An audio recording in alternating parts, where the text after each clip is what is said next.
Hoy vamos a hablar de una pregunta que me ha transmitido un ingeniero civil.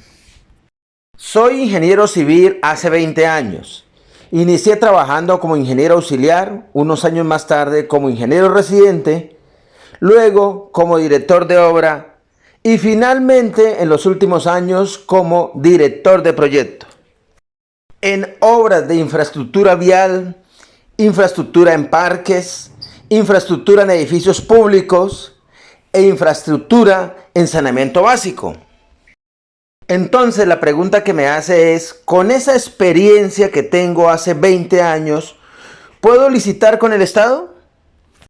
Al respecto, entonces te voy a contestar de la siguiente manera. Primero te voy a hablar de licitaciones.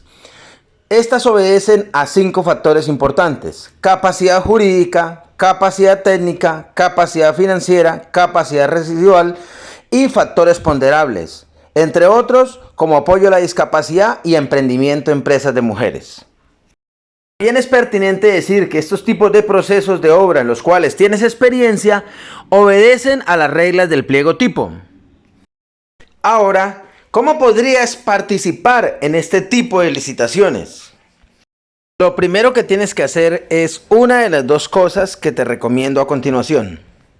Primera opción: constituirse como persona jurídica, es decir, crear empresa. Lo puedes hacer en forma individual o lo puedes hacer asociándose con otras personas.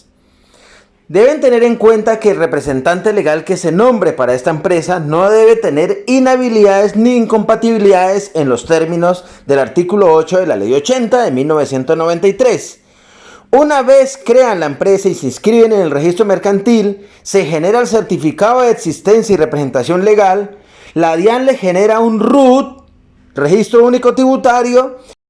Estos documentos, junto con la cédula del representante legal y la afiliación al sistema de seguridad social del representante legal mínimo, se estarían configurando la capacidad jurídica de esa empresa que se acaba de crear.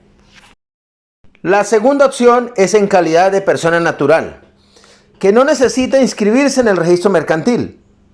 Entonces, tu cédula, tu tarjeta profesional, el RUT que te expide la DIAN, tu afiliación al sistema de seguridad social y que no tengan ninguna inhabilidad ni incompatibilidad en los términos de la Ley 80 de 1993, artículo 8, conforman la capacidad jurídica de esa persona natural. Sin importar la opción que elijas, el siguiente paso es inscribir la empresa o la persona natural en el registro único de proponentes de la Cámara de Comercio. Para este registro, ya sea la empresa nueva o la persona natural, se requieren los estados financieros iniciales de la empresa o los estados financieros de la persona natural. Adicional a ello, un contrato, al menos un contrato de experiencia, no importa el valor, no importa el objeto, al menos un contrato. En el caso de la persona natural, el ingeniero debe colocar ese contrato. En el caso de la persona jurídica, cualquiera de los socios puede aportar ese contrato de experiencia. Con estos 2 requisitos estructuramos el RUP y en términos de 20 días calendario aproximadamente, ya tendríamos el certificado expedido por la Cámara de Comercio. Una vez obtenemos el RUP, podemos demostrar, adicional a la capacidad jurídica, que contamos con capacidad técnica, financiera y residual.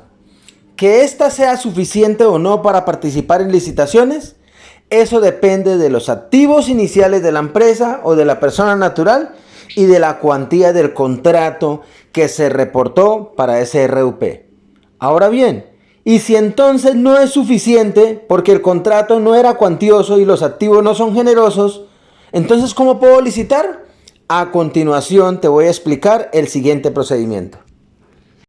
En la contratación pública en el Estado colombiano pueden participar en los procesos proponentes en forma individual o proponentes en forma plural. ¿Y qué significa forma plural?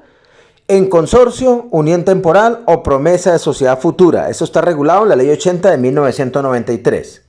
Ahora bien, como la empresa o persona natural que se acaba de crear no tiene suficiencia en la capacidad técnica, ni financiera, ni residual, y posiblemente no tenga apoyo a la discapacidad y emprendimiento de empresas de mujeres, entonces de licitaciones te gestiona esa empresa o esa MIPYME que tiene, adicional a la capacidad jurídica, una capacidad técnica, financiera, residual, apoyo a la discapacidad y emprendimiento de mujeres para participar en procesos de licitación, ya sean de 300, 500, 1000, 2000, 3000, 4000, 5000, 10000, 20.000 millones, 50.000. Eso depende de tu respaldo financiero.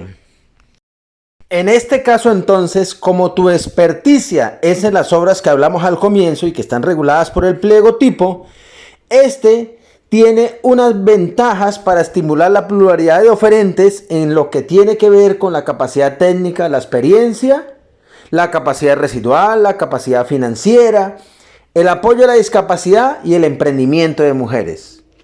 Vámonos con el más neurálgico, que sería la capacidad técnica, es decir, la experiencia. Como la empresa nueva o la persona natural, que en este caso sería A, no tiene esa capacidad y la empresa B sí la tiene, el pliego tipo nos dice: uno de los integrantes del proponente plural debe aportar al menos el 50% de la experiencia. Los otros al menos el 5% de la experiencia. Y solamente uno podrá no aportar experiencia, pero no podrá tener más del 10% de la participación en ese proponente plural. ¿Qué significa esto? Que como tú no aportas experiencia, dejamos que B aporte toda la experiencia, y en ese sentido entonces tú vas a ir en un consorcio o unión temporal en la figura de 10-90, 10A, 90B. Imaginemos que participaron en procesos de 3.000, de 4.000, de 5.000, de 1.000, de 10.000, qué sé yo. Al participar en ese proceso, poniendo un ejemplo, 4.500 millones, entonces, cuando se ejecuta, se le adjudican el proceso, ejecutan el proceso, le liquidan el proceso, a usted le queda una certificación de experiencia del 10% de esa figura del proponente plural en la que participó. Es decir, de 4.500 millones, 450 millones de experiencia en ese rubro en el que participaron. Y así puedes en el primer año ganarte 4 o 5 contratos en consorcio y armar una muy buena experiencia, a su vez mejorar su capacidad financiera, a su vez mejorar su capacidad residual y luego lanzarse a participar solo como oferente del Estado en licitaciones públicas. Claro que habrá unas licitaciones públicas que por el monto tú no puedas participar solo, vuelves y te asocias en una figura plural, pero esta vez ya no va a ser 10-90, puede ser 50-50 porque tú ya tienes experiencia, capacidad técnica, capacidad financiera y capacidad residual que aportar. Como se puede ver, sí es posible crecer exponencialmente ese proyecto empresarial siendo oferente del Estado.